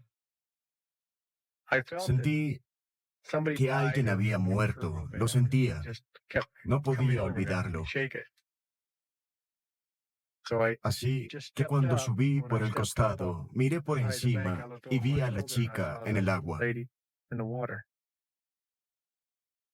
Sabía que era una mujer, pero tu mente te dice que no es real. Y recordé que cuando conducíamos desde Cheyenne, dijeron que una joven había desaparecido. Así que volví a mirar y dije, Dios, debe ser ella. Cuando salimos, la descripción física coincidía, pero debido a la condición del cuerpo, no estábamos seguros hasta sacarla. No sabemos si el cuerpo fue colocado en el río el 25 o el 26. El cadáver no mostró signos de descomposición porque hacía mucho frío. Tenía heridas de arma blanca en el pecho. Fue violada. Fue encontrada casi desnuda, pero no del todo. Creemos que las puñaladas son únicas y no puedo decir cómo las hicieron, pero da la impresión de que alguien se tomó su tiempo. Es difícil entender por qué alguien haría algo así. La policía exploró el área donde se descubrió el cadáver. En un viejo puente a 400 metros, encontraron sangre del mismo tipo de Lisa Marie Kimmel. Debido a que el puente es inaccesible y rara vez se usa, la policía cree que el asesino puede ser local. Según los testimonios de luces inexplicables y un análisis de otras pruebas, la policía cree que el asesinato fue a la madrugada del sábado 26 de marzo, 5 horas después de ser detenida por exceso de velocidad. Curiosamente, los siguientes 7 días, se informaron cientos de avistamientos de Lisa y su auto, muchos con un compañero desconocido en todo el noroeste de los Estados Unidos y Canadá. Hasta esta fecha hemos tenido más de 1,000 avistamientos, muchos de ellos de oficiales. Donde no hay patrón para ellos, esa es la parte desafortunada, no hay dirección de viaje, se fueron al sur, se fueron al norte, se fueron al oeste, estaban en todas partes. Y llegamos a pensar que se habían ido a Canadá. Tuvimos avistamientos en Canadá.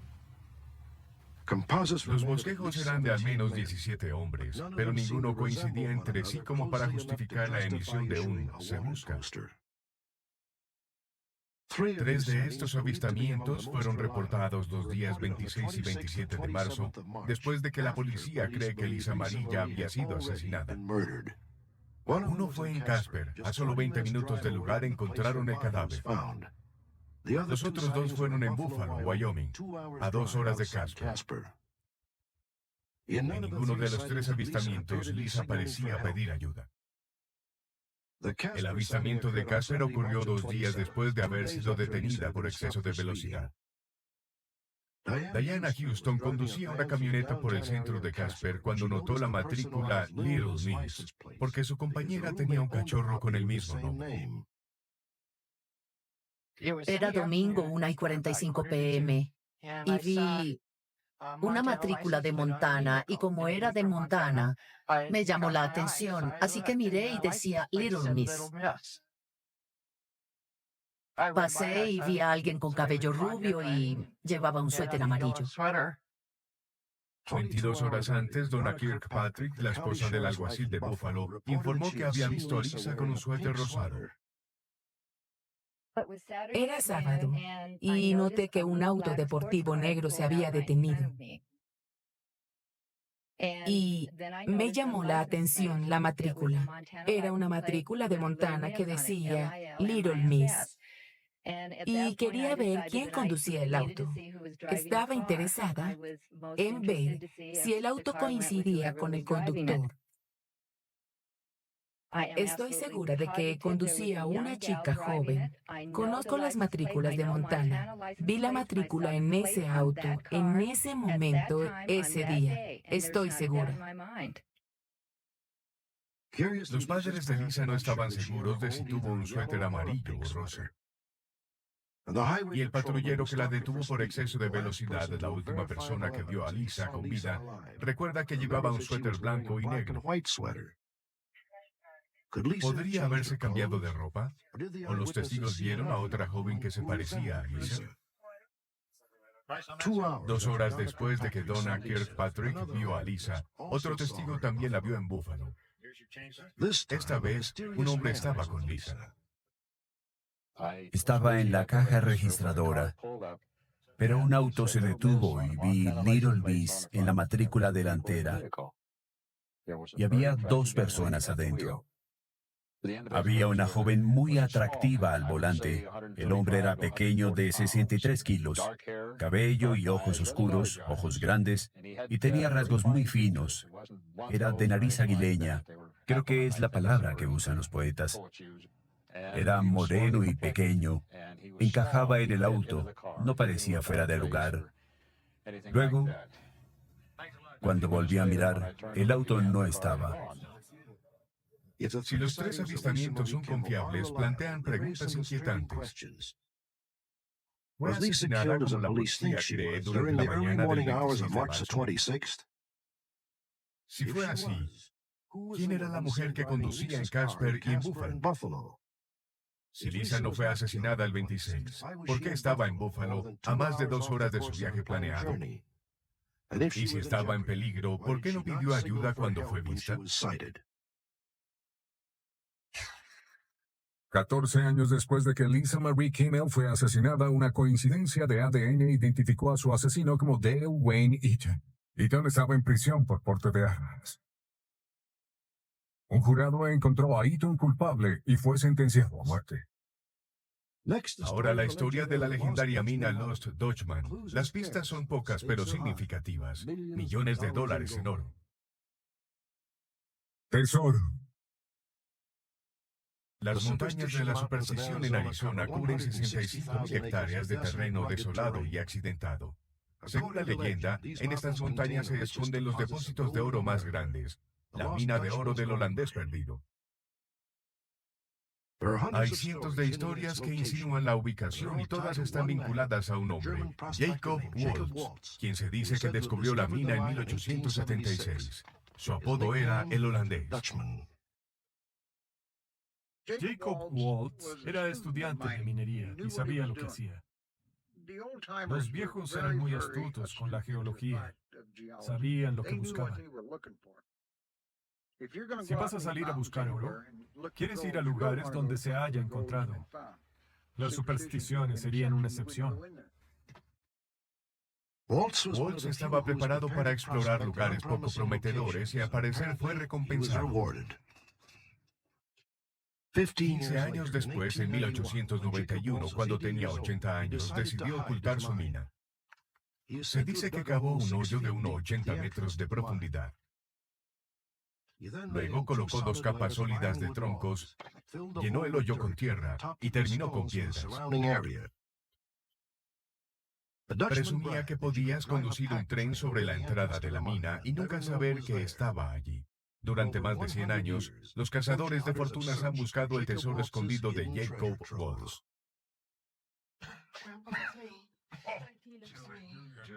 Meses después de esconder la mina, contrajo neumonía y fue llevado a la casa de una amiga, Julia Thomas, en Phoenix.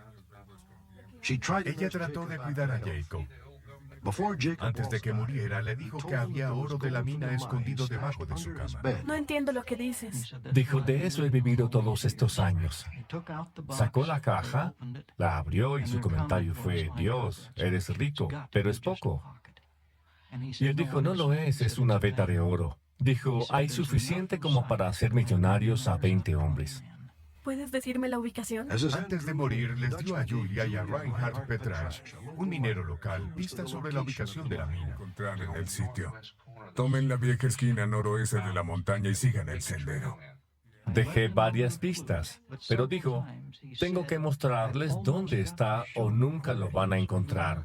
porque debes saber dónde está exactamente. Waltz murió antes de poder darle un mapa con la ubicación. Aunque existen cientos de mapas ahora, ninguno provino de Jacob Waltz. Las únicas indicaciones que llevaron cuando se aventuraron en las montañas fueron las pistas verbales que Waltz había dado en su lecho de muerte. Dijo que el sol poniente brilla en la entrada de mi mente y brilla en el oro. Debe haber mirado hacia el oeste. Dijo, tomas el primer cañón en el lado sur desde el extremo oeste. Ahí puedes ver Weaver's Needle al sur, desde arriba. Julia y los Petrash estaban tan ansiosos por meterse en las montañas que fueron a mediados del verano cuando las montañas estaban más calientes que el infierno. Y debe haber sido una verdadera prueba. Estuvieron por 5 semanas. Salieron sin oro. Lo publicaron en el Arizona Republican en 1892. Lo llamaron La búsqueda del tesoro.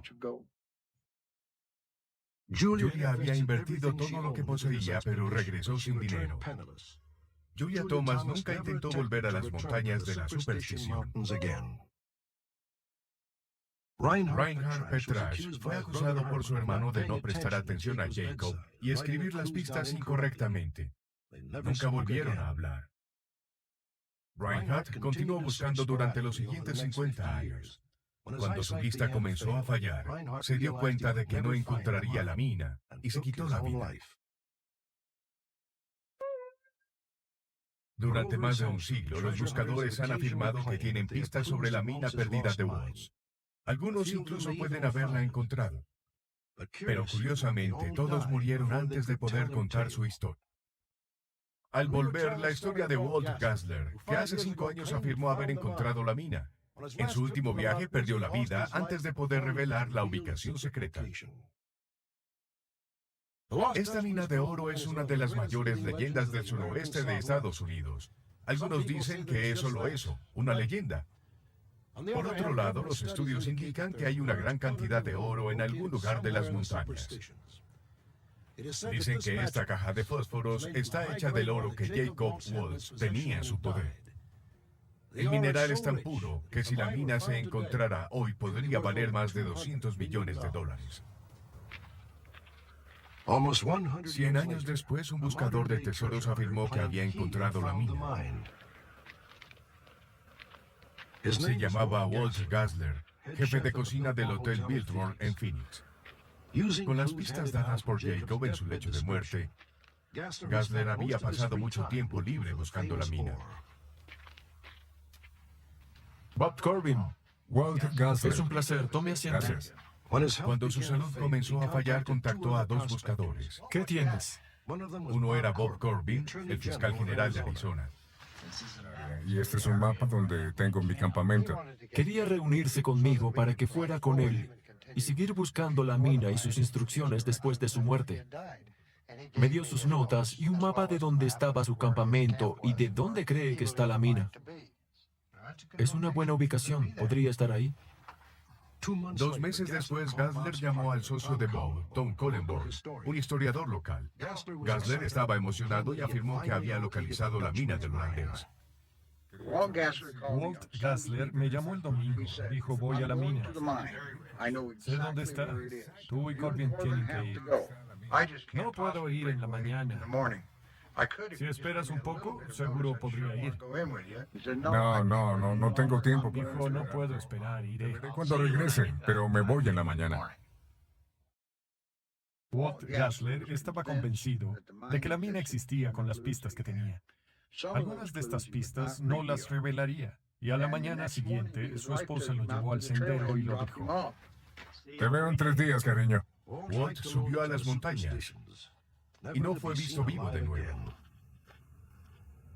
3 días después fue encontrado muerto por Don Shade. Una autopsia demostró que había muerto de un ataque al corazón. No tengo licencia para hablar como un forense, pero creo que llevaba muerto 2 o 3 días. Me miró como un anciano que encontró un lugar encantador para abandonar el fantasma. ¿Tom Cullenborn? Sí. Roland Gassler. ¿Cómo estás, Roland? Un mes después de la muerte, Tom Cullenborn tuvo una visita. Este hombre fue a mi casa y dijo ser Roland Gassler, el hijo de Walt Gassler. Hablamos por unos minutos y dijo, ¿sabes que mi padre encontró el oro perdido? Sacó este oro y me lo mostró. Se veía muy similar al oro que salió de la mina Lost Dutchman. ¿De dónde viene? Salió de la mochila de mi papá. Bob Corbin me dijo que tenías un mapa de mi padre. Me pregunto si me dejarías tenerlo. Ya no tengo el mapa, Roland, pero tengo el manuscrito de tu padre. Sí, es de mi papá. Aparentemente Walt había encontrado la mina y su hijo Roland planeó usar el mapa y las notas para seguir los pasos de su padre. Sabía que estarías interesado y quiero agradecerte por cooperar. No, tranquilo. Adiós. Hasta luego. 2 meses después, cuando Tom terminaba una conferencia, otro extraño se le acercó y afirmó que era Roland Gassler, el hijo de Walt. ¿Cullenborn? Soy Roland Gassler. He querido conocerlo. Eres el segundo Roland que conozco. Y mi mandíbula cayó al suelo porque no era el mismo sujeto.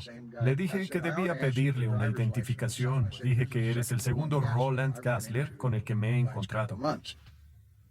Parece que eres Roland Gassler. Sí, ese soy yo. Después de conocer a 2 Roland Gassler, me preguntaba quién era el verdadero. ¿Quién fue el primer hombre que afirmó ser Roland Gassler? Parecía que era un impostor que necesitaba el mapa para ir a buscar. Pero ¿cómo había conseguido la muestra de oro? Cuando Walt murió, el informe del alguacil enumera una mochila entre las pertenencias de Walt, pero el verdadero Roland Gassler nunca la recibió. Don Shade, el hombre que encontró el cuerpo de Walt, también recordó haber visto la mochila y dijo que había un extraño en el área. Había otro hombre en la zona. Cuando Tom Cullenborn nos dio una descripción del hombre que se le acercó y le mostró algo de oro, coincidió con el hombre que vimos aquí. Algunos creen que el falso Roland Gassler pudo haber estado en las montañas cuando Walt murió y robó la mochila con su precioso mineral. Quisiera creer que Walt lo encontró, pasó años buscándolo, y lo último que hizo fue encontrar la mina. Me gustaría creer eso. Cuando Jacob Waltz murió, dejó un tronco de mineral, una lista de pistas y una leyenda del tesoro perdido que ha capturado los sueños de 3 generaciones. Tengo buenas razones para creer que la leyenda podría ser cierta. Vi el mineral bajo su cama cuando murió. Vi el informe de una joyería en Phoenix que existía en ese momento. Y a los precios de hoy, ese mineral valdría más de 2.2 millones por tonelada. Es el mineral más costoso que he visto en mi vida y he visto mucho oro. Este podría haber sido el viaje de Gassler. El Departamento del Interior reclasificó las montañas de la superstición como un área silvestre de propiedad federal. Y si se encontrara la mina, todo el oro tendría que ser entregado al gobierno. Pero esto no disuade a Tom Cullenborn o a Bob Corbin. Para ellos, la búsqueda de la mina Lost Dutchman es un misterio fascinante y una tradición que mantiene viva una de las leyendas más duraderas del suroeste de Estados Unidos. Ahora, la historia de 2 amantes que se conocieron en secreto en los pantanos de Luisiana. Hace 30 años su romance terminó en asesinato. Misterios sin resolver. Personas desaparecidas. Los bayous de Luisiana. Rodeado de pantanos se encuentra el lago Pontchartrain al oeste de Nueva Orleans. El 24 de noviembre de 1956, a las 9 de la mañana del sábado, un cazador local y su hijo sorprendieron a una pareja en un área aislada conocida como Frenier Beach. ¿Qué están haciendo? No importa, vamos. A la mañana siguiente, los dos pasaron por el mismo lugar e hicieron un descubrimiento. El hombre al que habían sorprendido el día anterior yacía muerto con una herida de bala. La mujer no estaba. La víctima fue identificada como Thomas Hothard, un ingeniero de 46 años de Laplace.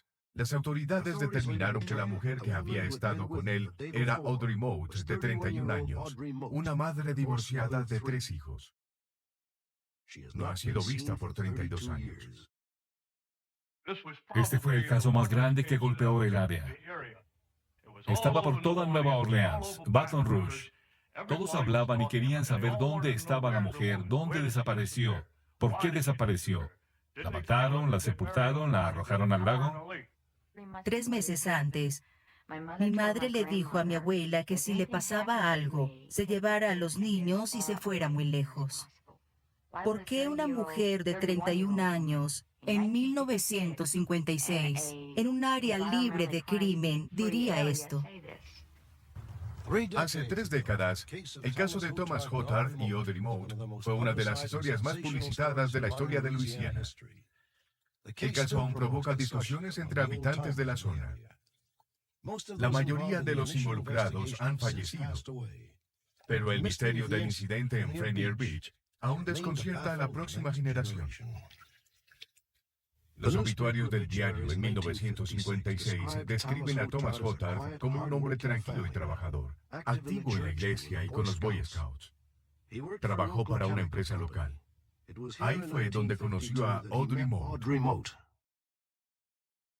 Audrey era una madre divorciada, 15 años menor que Hothard. Además de su trabajo, los dos compartían un interés en explorar y a menudo se los veía juntos en la ciudad, organizando las actividades de sus tropas. Mi madre era una mujer adelantada a su tiempo, era madre soltera. Y era el tipo de mujer que era muy amorosa, generosa. Fue la mejor amiga que tuve. A pesar de que Thomas estaba casado, él y Audrey se enamoraron, pero su romance era un secreto. Audrey le dijo a su familia que tenía que trabajar todos los sábados, pero era mentira. Durante 2 años, Thomas Hothard mantuvo el mismo horario, diciéndole a su esposa que trabajaba los sábados. Sin el conocimiento de sus 2 familias, Hothard y Audrey pasaron esos días juntos. Hola. ¿Cómo estás? Bien.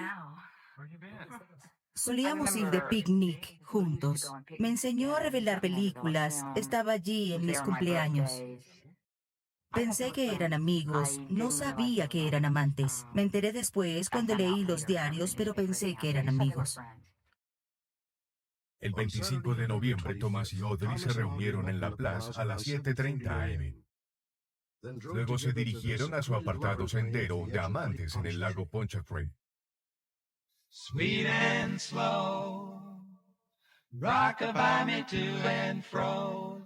Irónicamente, ese sábado fue el cumpleaños de Audrey. Fue un día especial que terminaría en tragedia. La policía estima que al final de la mañana Thomas Hothard había sido asesinado y Audrey Mote había desaparecido, al parecer para siempre.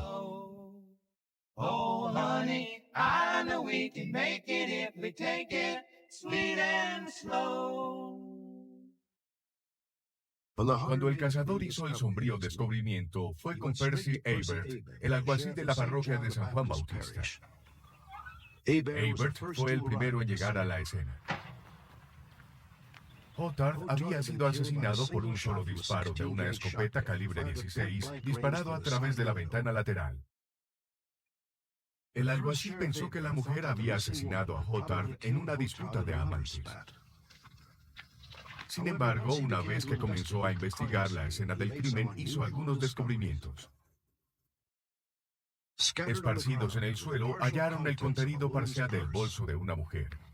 Dentro del auto encontró las llaves del auto en el encendido y ropa de mujer arrugada en el piso. De los artículos que se encontraron, lo único que llevaría puesto sería un sostén y la enagua.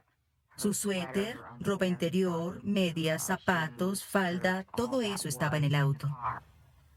El auto tenía la cama desplegada, era uno de esos autos viejos con cama.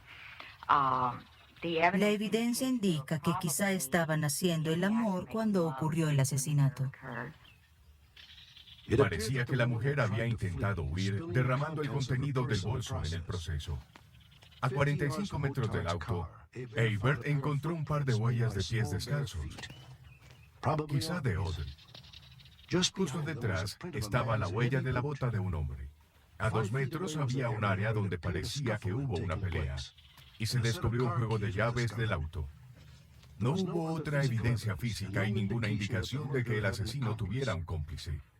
Significativamente, el bolso de la mujer nunca fue encontrado. 10 horas después, las autoridades decidieron que la mujer desaparecida era Audrey Mote. A las 7:30 p.m., el alguacil Ebert encontró el auto de Audrey al lado del café donde conoció a J. Las llaves encontradas en la escena coincidían. En una caja en el asiento trasero encontró los versos de una canción de un musical, El Rey y yo, escrita a mano por Audrey en un pequeño archivo. Se leía como un obituario de su amorío secreto.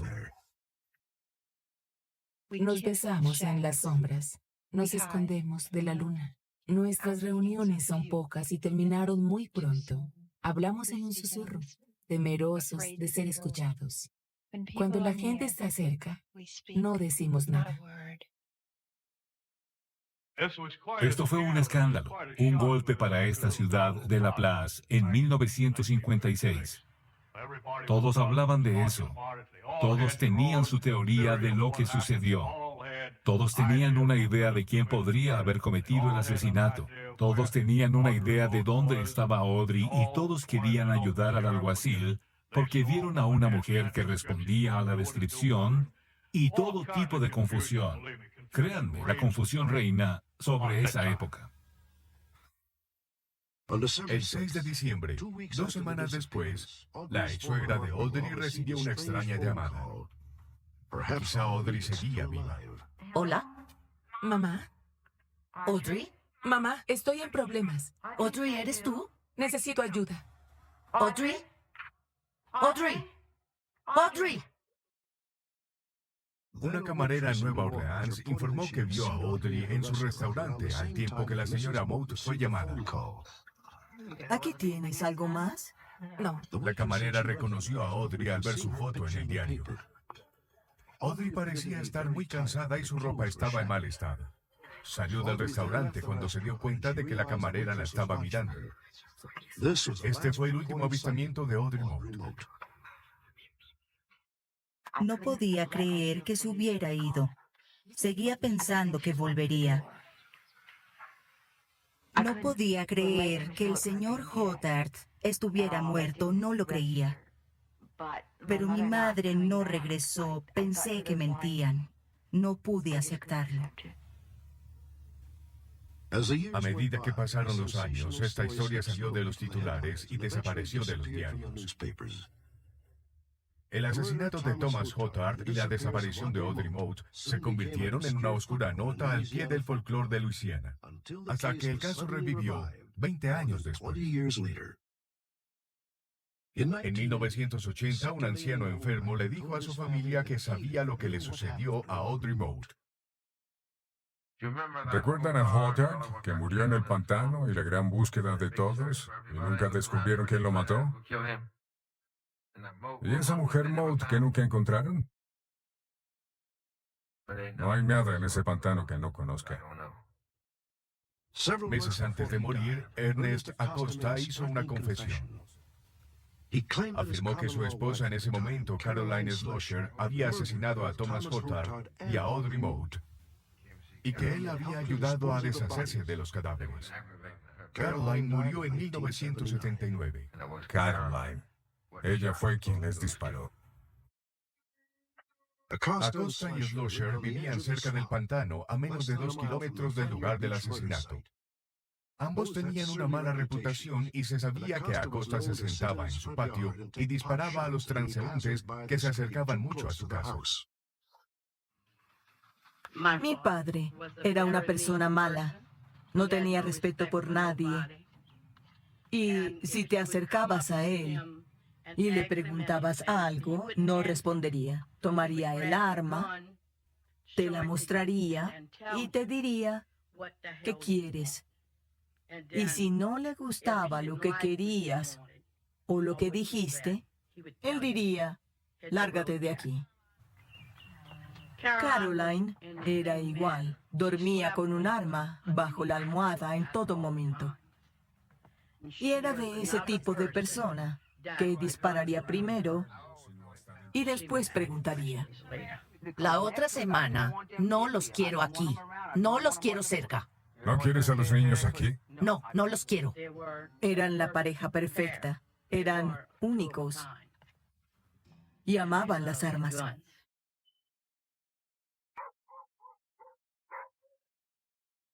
Marvel Carona dice que en 2 ocasiones Hotard y Audrey llegaron a la casa. En ambas ocasiones discutieron con Caroline, pero nadie sabe por qué.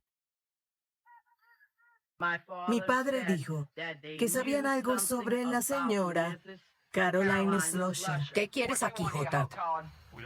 ¿Qué sabían ellos? No lo sé. No tenemos nada de qué hablar. Señora Caroline. Pero según él, la señora Moat estaba relacionada con la señora Schlosser, de alguna manera. Asegúrate de que sea la última vez. Adelante. Cuiden sus modales. Y no hablen de eso en mi casa. La noche Rápido. anterior al hallazgo, Marvel dice que su padre estaba visitando a sus hijos. Aparentemente, Caroline lo llamó y se apresuró a su casa. Acosta le dijo a su hija que tanto Hotard como Maud habían sido asesinados por Caroline en la casa. Afirmó que él y su vecino llevaron el cadáver de Hotard de regreso a Frenier Beach y lo pusieron en el auto. Luego ataron el cadáver de Audrey a un viejo cañón de la guerra civil y lo arrojaron al pantano. Le pregunté a papá por qué asesinaron a la señora Moat y al señor Hotard, porque él fue asesinado en el auto. Dijo, cree lo que quieras. Te estoy diciendo lo que pasó. Llevé a la señorita Carona para una prueba de detector de mentiras sobre todo lo que dijo y la pasó. Ella decía la verdad. Wayne Norwood se unió al departamento del alguacil en 1983. Se enteró del caso Hotard-Maud y se sintió intrigado. Durante los últimos 5 años ha llevado a cabo una investigación no oficial en su tiempo libre. Al otro lado del camino, cerca del pantano, solía estar la casa de Acosta. Y de acuerdo con la señorita Marvel, el lugar donde se ve el tocón es el lugar donde estaba el cañón y esperamos volver cuando el agua baje y bucear un poco más. Esperemos encontrar algo. Wayne Norwood está convencido de que el cadáver de Audrey fue arrojado al pantano atado a un cañón y ha revisado el área con un detector de metales. Pero cree que Acosta pudo haber cambiado la verdad cuando le contó a su hija los otros detalles de esa noche. El señor Acosta dijo que su esposa los había asesinado y que él había ayudado. Pero a mi parecer no estoy de acuerdo con eso. Considero que fue su forma de contar lo que realmente había sucedido, pero no de decirles que él había cometido el asesinato, solo para aliviar su conciencia. Fue su forma de hacerlo, ya que revisaba la zona y ahuyentaba a cazadores todo el tiempo. Sabía lo que estaba pasando, porque la gente había visto en ese auto a un hombre y a una mujer, todos los sábados como un reloj. Mi teoría es que él los había estado observando y esa vez quizás se excitó. Y creo que fue un crimen sexual. Tuvo que ser aterrador, tuvo que ser espeluznante. Ver que le dispararan a tu amante y luego temer por tu propia vida.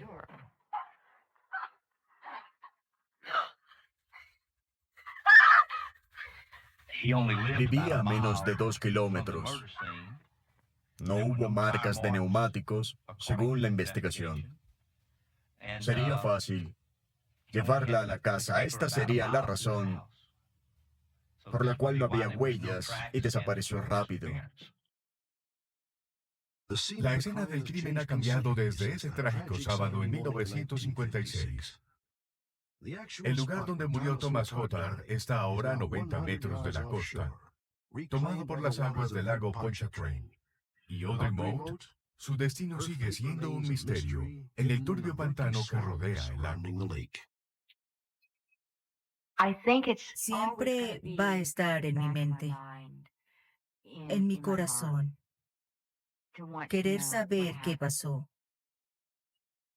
Espero que lo que haya sucedido haya sido rápido, que no sufriera, que no pasara por más. Pero necesito saberlo. Misterios sin resolver.